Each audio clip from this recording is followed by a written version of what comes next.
The Vornis, a blend of reptilian grace and...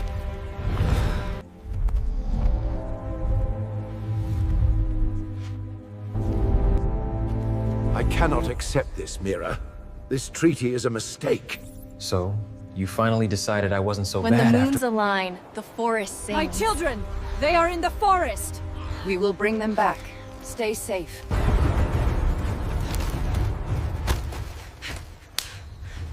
Oh, my babies!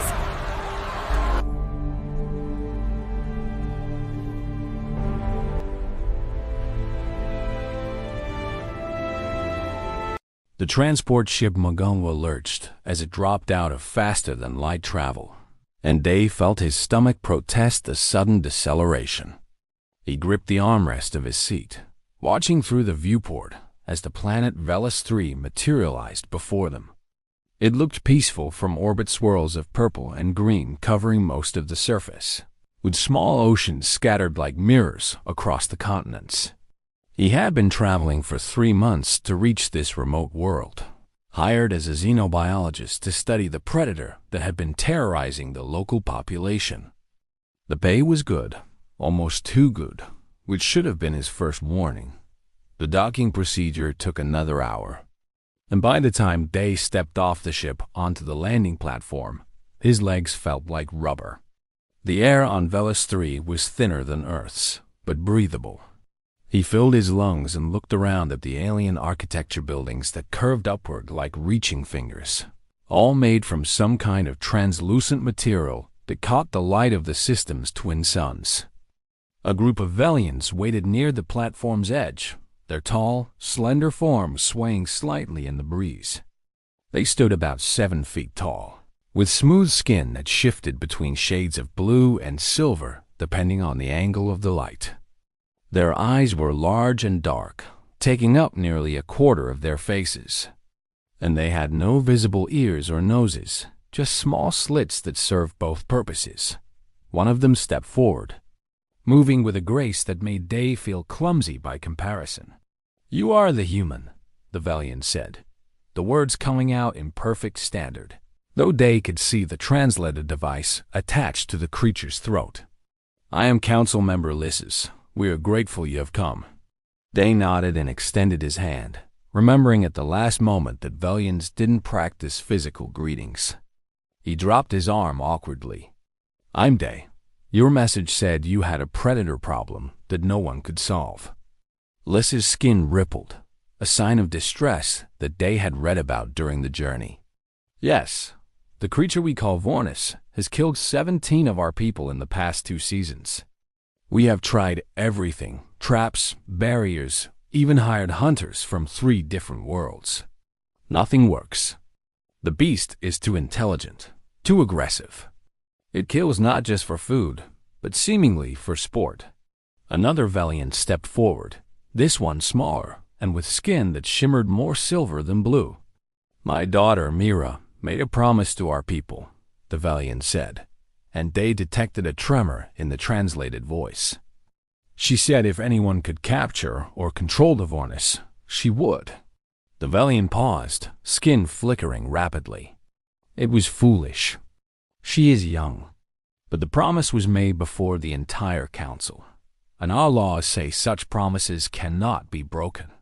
Day frowned. What exactly did she promise? Lysis answered for the other Velian. She promised herself, her life, her service, her future, to whoever could save us from the beast. It is an old custom, rarely invoked, but once spoken before the council, it is binding. Day felt a cold weight settle in his stomach.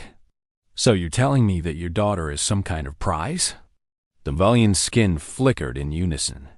"Not a prize," Lysis said carefully. "A bond. A sacred responsibility. Whoever fulfills her promise becomes her guardian, her provider.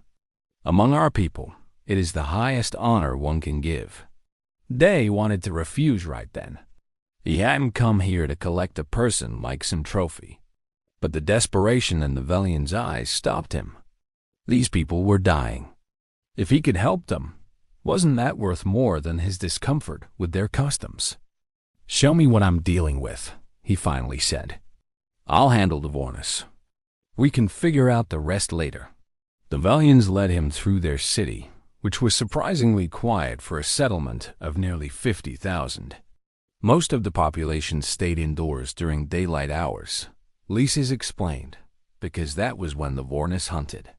The creature had learned that darkness brought out the Velians' defensive systems, automated drones that patrolled the streets with stunning weapons. But during the day, when the Velians should have been safe to move freely, the Vornis struck. They reached the edge of the settlement where the buildings gave way to the purple forests. Lysis pointed to a dark opening between two massive trees. "It lives somewhere in there. We have sent drones into the forest, but they never return. We have sent armed parties, and only half came back.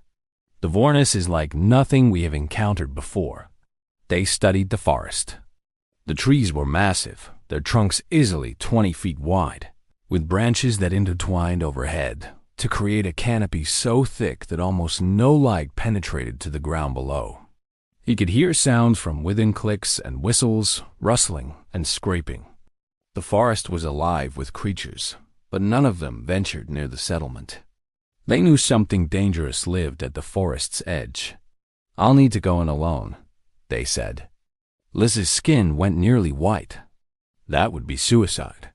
The human who came before you, she lasted only minutes before." "I know the risks," they interrupted. "But if this thing is as intelligent as you say, it will sense a group coming. One person moving quietly has a better chance."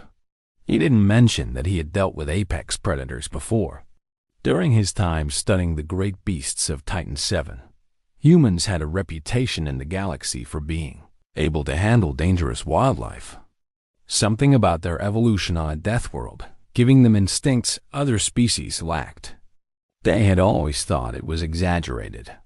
But he was about to test that theory. The Velians reluctantly agreed and provided him with basic equipment, a translator, a scanner, a medical kit, and a small stunner that looked almost toy-like in his hands. They offered him heavier weapons, but they refused. If he was going to understand this creature, he needed to observe it, not just blast it into submission. He entered the forest as the twin suns reached their zenith, casting strange double shadows through the gaps in the canopy. The temperature dropped immediately, and the air grew thick with moisture. Every step required careful placement as the ground was covered in a thick layer of decomposing plant matter that could hide anything. They moved slowly, methodically, using his scanner to map the terrain and search for signs of the Vornis. He found the first kill site after an hour of searching. A Velian hunting party had been caught here, their equipment scattered across a small clearing. The scanner showed traces of the predator chemical markers, claw marks on the trees, and something else. Burn marks. Whatever the Vornis was, it could produce extreme heat. They recorded everything and moved deeper into the forest. The sounds around him had changed. The small creatures that had been chittering and rustling had gone silent. He was being watched. They stopped moving and slowly turned in a circle, scanning the canopy above. There, a flicker of movement about 30 feet up, something large shifting between branches. He raised his scanner and caught a glimpse before it disappeared. A creature covered in dark scales, with multiple limbs and a long, segmented tail. But the most striking feature was its eyes. Even through the scanner, he could see them glowing with an intelligence that sent a shiver down his spine. The Vornis dropped from the canopy without warning, landing 20 feet in front of him with an impact that shook the ground. Up close, it was even more impressive. It stood about 8 feet tall on 4 powerful legs, with 2 additional limbs that could serve as either arms or legs, depending on the terrain. Its scales were a deep black that seemed to absorb light, and its head was broad with a powerful jaw filled with teeth designed for tearing. But those eyes, they studied him with a clarity that no simple predator should possess. They stayed perfectly still, keeping his hands visible and away from the stunner at his belt. Easy, he said softly, knowing the creature couldn't understand his words but hoping his tone would convey his intentions. I'm not here to hurt you. The Voronus tilted its head, reminding Day oddly of a curious dog. It took a step forward, and Day forced himself not to retreat. The creature's nostrils flared as it scented him, and then it made a sound, not a growl or roar, but something almost questioning. Day slowly reached into his pack and pulled out a ration bar. It wasn't much, but it was food, and every predator understood the gesture of offering food.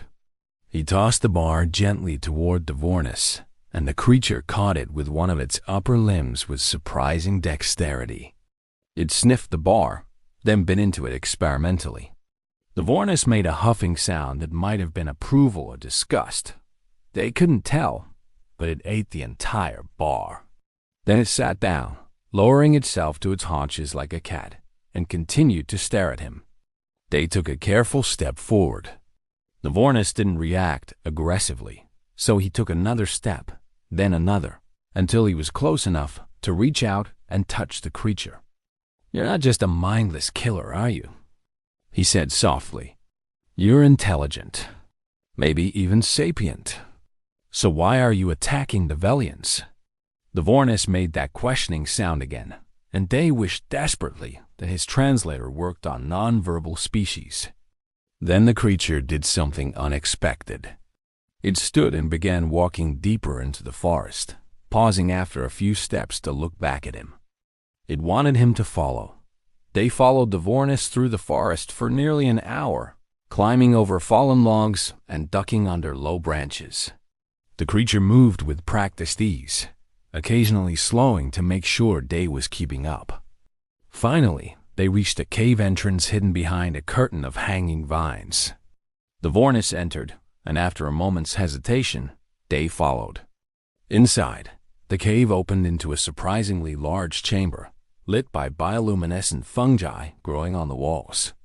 And there, in a nest made of soft plant materials, was another Voronus smaller and clearly injured. Day approached carefully and ran his scanner over the injured creature. The readings showed severe damage to one of its legs and signs of infection. But there was something else. The scanner detected a metal fragment embedded in the creature's shoulder, and when Day examined the image closely, he recognized Velian technology. This Voronus had been shot, probably by one of the defensive drones. I understand now, Day said, looking at the larger Voronus who watched him intently. She's your mate. They hurt her, and you've been attacking them in retaliation. But you don't know how to help her, and every time you attack, they fight back harder. The Voronus made a low rumbling sound, and Day saw something in those intelligent eyes that looked remarkably like hope. He made a decision that would probably seem insane to the Velians. I'll help her, he said, opening his medical kit. But you have to trust me, and after this, the killing has to stop. Deal? The Voronus watched as Day carefully approached its mate. The injured creature stirred weakly, and the larger Voronus made a soothing sound that calmed her. Day worked quickly, using his scanner to guide his hands as he extracted the metal fragment and cleaned the wound. His medical kit wasn't designed for alien biology, but the basics of wound care were universal. He applied antibiotic gel and wrapped the injury, then gave the creature an injection of broad-spectrum healing accelerators. The entire process took about 40 minutes, and by the end, Day was drenched in sweat. But the injured Voronus was breathing easier, and the infection markers on his scanner had already started to decrease. The larger Voronus made that rumbling sound again, but this time it was clearly one of gratitude. It pressed its massive head against Day's shoulder gently, a gesture of trust that made Day's throat tighten. You're welcome, he said softly. Now, let's get you both out of this mess. He spent the next 2 hours in the cave, observing the pair of Voronus and taking detailed notes. They communicated through a complex series of sounds and body language. And while they were clearly predators, they also showed remarkable emotional depth. They groomed each other, shared food from a small cache stored in the cave, and touched frequently in ways that suggested deep affection. These weren't mindless monsters. They were people, in their own way. When Day finally emerged from the forest with both Vornis following him like enormous, scaly dogs, the Velians on watch nearly dropped their weapons. Alarms began to sound, and within minutes, a crowd had gathered at the settlement's edge, all of them backing away as the Vornis approached. "Don't shoot," Day shouted, holding up his hands. "They're not here to attack. The female was injured by one of your drones, and the male has been retaliating to protect her. I've treated her wounds, and they've agreed to stop the attacks if you leave them alone." Lyses pushed through the crowd, skin flickering rapidly between colors that Day had learned indicated shock. "How did you? No one has ever gotten close to a Vornis without being killed. And you brought 2 of them to our settlement? They're intelligent," Day explained. "Not just smart for animals, actually intelligent. They understand cause and effect, they communicate, they form bonds. The attacks weren't random violence. They were calculated revenge for an injury you didn't even know you had caused." The crowd murmured, and Day saw several Velians operating scanners and cameras, recording the unprecedented sight of 2 Vornis sitting calmly at the forest's edge while a human stood between them and the settlement. Then a younger Velian pushed through the crowd, one with skin that shimmered more silver than any other Day had seen. She was smaller than most Velians, probably barely into adulthood by their standards, and her large eyes were fixed on him with an intensity that made him uncomfortable. "You did it," she said, her voice carrying clearly through the translator. "You controlled the predators. You saved us." Day shook his head. "I didn't control them. I understood them. I helped them. There's a difference." But the young Velian was already turning to Lyse and the rest of the council members present. "My promise is fulfilled." The human solved what no one else could. "By our law, I am bound to him now." The crowd fell silent, and Day felt everyone's eyes turn to him. "Wait," he said quickly. "That's not necessary. I didn't do this for a reward. I did it because it was the right thing to do." Lyses stepped forward, and Day noticed that the council member's skin had settled into a solemn purple. "Regardless of your intentions, Human Day, the promise was made. Myra offered herself to whoever could save us from the Vornis, and you have done so. Our laws are clear." Day looked at Myra, really looked at her for the first time. She stood straight despite her small size, meeting his gaze without flinching. There was no fear in her expression, but there was something else, curiosity, perhaps, or maybe determination.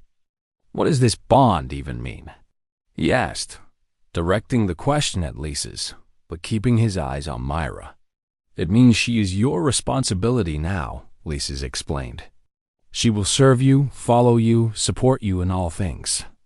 Among our people, such a bond is considered sacred. It cannot be dissolved except by death." "That sounds a lot like slavery," Day said flatly. Myra's skin flickered, and she spoke before Lyses could respond. "It is not slavery. I made the promise of my own will. I chose this, knowing the weight of what I offered. To refuse the bond now would be to call me a liar and bring shame to my entire family." Day felt trapped. He looked at the 2 Vornis, who had settled down to rest while this drama unfolded, then back at the young Velian woman, whose fate apparently rested in his hands. "I need time to think about this," he finally said. "Time to understand what it means, what it would require." Lyses nodded. "That is reasonable. But Myra must stay with you from this moment forward. The bond begins when the promise is fulfilled, regardless of your acceptance. She is yours now, whether you wish it or not." The next few days were awkward. Mira followed Day everywhere, always staying a few steps behind him, always watching. She spoke rarely and only when spoken to, which frustrated Day to no end. He had been assigned temporary quarters in a building near the settlement center, A small apartment with 2 rooms and a bathroom that he could barely figure out how to use. Mira took the smaller room without being asked and spent her time there when she wasn't following him around. Day focused on his work, spending his days observing the Vornis pair and documenting their behavior. He convinced the Velians to set up a designated territory for the creatures at the forest's edge, with regular food deliveries to ensure they wouldn't need to hunt near the settlement.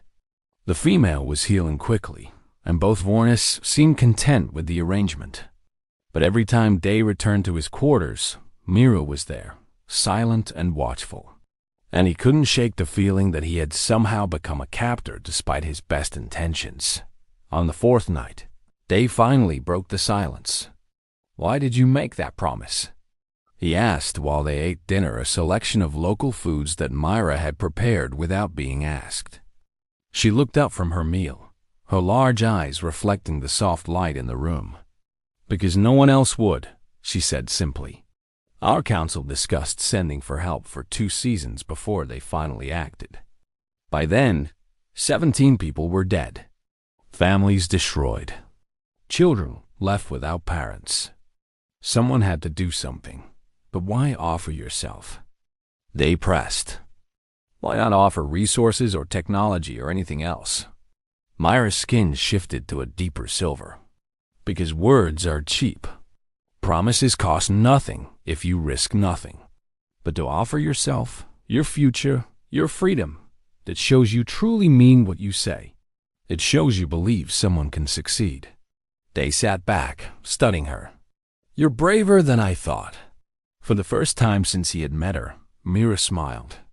It was subtle, just a slight shift in the way her features arranged themselves, but it changed her entire face.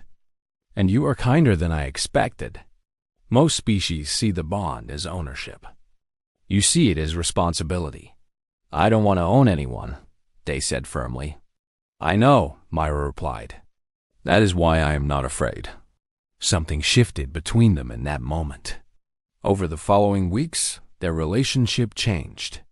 Day stopped thinking of Myra as an obligation and started seeing her as a person intelligent, curious, and surprisingly funny once she felt comfortable enough to speak freely.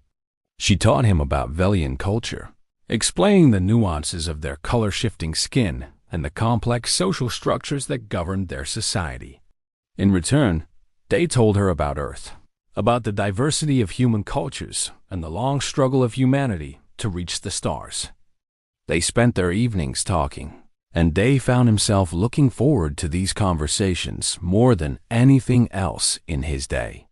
Mira had a quick mind and asked questions that made him see his own species from a new perspective. She was fascinated by human concepts of romance and family, which were apparently quite different from Velian customs. "So humans choose their mates based on affection?" she asked one evening. "Not on practical considerations or social benefit." "Usually," they confirmed, "though it varies by culture. But generally, yes, we marry for love." Myra's skin flickered thoughtfully. "That seems risky. Affection can fade. But it also seems beautiful." "It is both," they agreed. Then, before he could stop himself, he asked, "Do you feel anything? I mean, the bond between us, is it purely legal, or is there something more to it?" Mira was quiet for a long moment. "I do not know," she finally said. "The bond is supposed to be practical. A responsibility, as you said. But when I look at you, I feel—" She paused, her skin shifting through several colors rapidly. "I feel something I have no words for in your language or mine." Day's heart beat faster. "I think I understand," he said softly. "I feel it too." Their work with the Vornis continued, and Day's research revealed even more than he had initially discovered. The creatures were not just intelligent, but had a rudimentary culture of their own. They made simple tools, passed knowledge to their young, and even had what appeared to be mourning rituals for their dead. Day documented everything, knowing that this information would revolutionize the way the galaxy viewed this species. But his time on Veles 3 was running out. His contract was complete, and the transport ship that would take him back to the nearest hub station was scheduled to arrive in less than a week. He tried not to think about leaving, but every day the deadline grew closer. Then the unexpected happened. A distress call came from the northern region of the settlement, where a group of young Velians had ventured into the forest on some kind of dare. They had been gone for hours, and search parties had found no trace of them. Lysis came to Day's quarters personally, finding both him and Mira reviewing his research data. "We need your help again," the council member said without preamble. "The young ones are lost in Vornis territory. We dare not send our people in force for fear of provoking an attack. But you have a connection with the creatures. Perhaps you can find our children." Day and Myra exchanged glances, and he saw the concern in her color shifts. "How many are missing?" Myra asked. 5, Lysis replied. "All between the ages of 12 and 15 in your human years. They are foolish but not malicious. They simply wanted to prove their bravery." Day stood immediately. "We'll find them. But Myra comes with me. I'll need her help to communicate with your people and the Vornis." Lysis hesitated, then nodded. "Be careful. The forest at night is even more dangerous than during the day." They entered the forest as the twin suns began to set, casting long shadows through the trees. Day had brought better equipment this time, proper lights, climbing gear, and emergency supplies. Mira moved beside him with surprising ease, her natural grace serving her well in the difficult terrain. They reached the Vornis territory quickly, and Day called out with a series of clicking sounds he had learned from studying the creatures. Within minutes, both Vornis emerged from the darkness, and Day saw their postures were tense, using gestures and the limited communication system they had developed. Day tried to ask if the Vornis had seen the young Velians. The male Vornis made a series of sounds that Day had come to recognize as affirmative, then turned and began moving deeper into the forest. They followed the Vornis for nearly an hour, climbing through increasingly difficult terrain. Finally, they heard young voices calling for help. The Vornis led them to a steep ravine where the 5 young Velians had become trapped. They had apparently tried to cross a fallen log, and it had given way, leaving them stranded on a ledge about 20 feet down. Getting them out took teamwork. Day anchored ropes while Myra called instructions to the frightened youngsters. The Vornis helped too, using their strength to steady the ropes and their multiple limbs to provide additional anchor points. One by one, they brought the young Velians up to safety. The last one, a young male barely into his teen years, was injured, his leg twisted at an odd angle. Day splinted it as best he could, while Myra comforted the boy Dot. By the time they made it back to the settlement, carrying the injured youth between them, word had spread of their rescue. The families of the missing children were waiting, and the relief and gratitude in their color shifts was overwhelming. Lysis approached them as they handed over the last child to his weeping parents. "You have done another great service to our people," the council member said. "First you saved us from the Vornis, now you save our children. We are deeply in your debt." But Day was looking at Mira, seeing the exhaustion in the way her skin had faded to almost white, the way she was swaying on her feet. Without thinking, he put his arm around her shoulders to steady her, and felt her lean into his support. "We should rest," he said. Back in their quarters, Myra collapsed onto the sitting area, her limbs sprawling in a way that would have been considered improper in Velian society. Day brought her water and a selection of food, then sat beside her. "You were amazing tonight," he said softly. "Those kids would have died if we hadn't found them." Myra turned her head to look at him, her large eyes reflecting his image. "We make a good team," she said. "Human strength and Velian grace. Is that what we are?" Day asked. "A team?"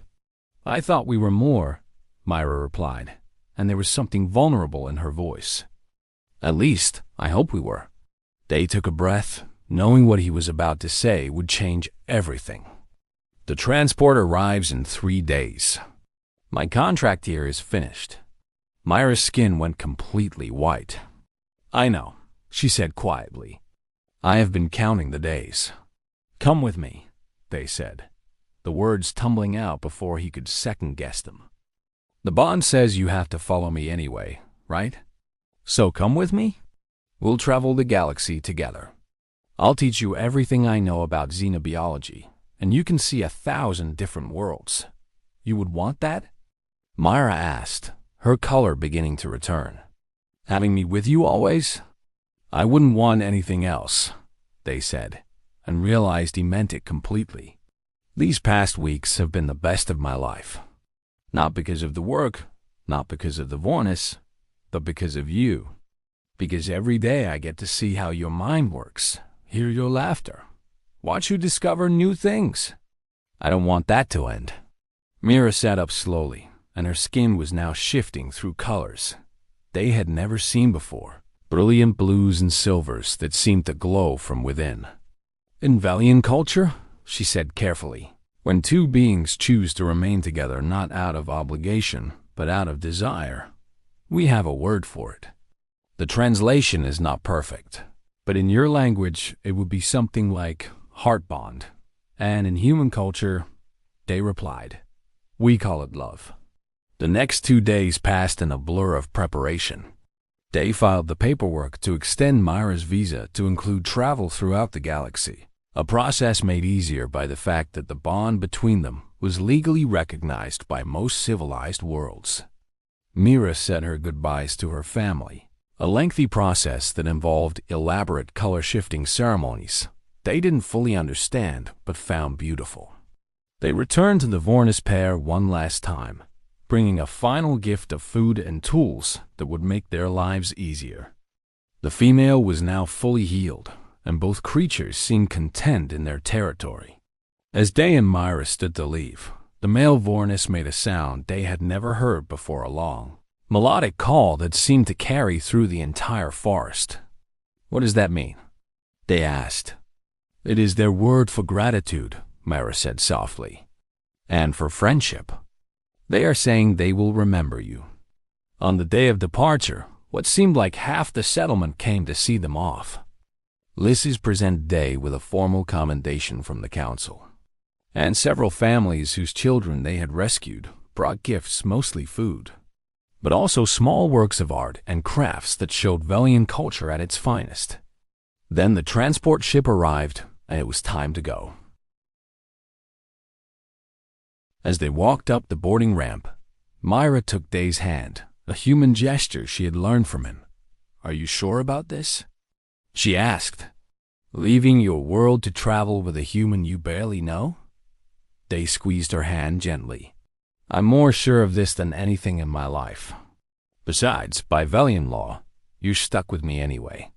Myra's laugh was like music, and by human custom, I choose you freely. Which do you think is stronger? I think we're about to spend the rest of our lives finding out, Day replied.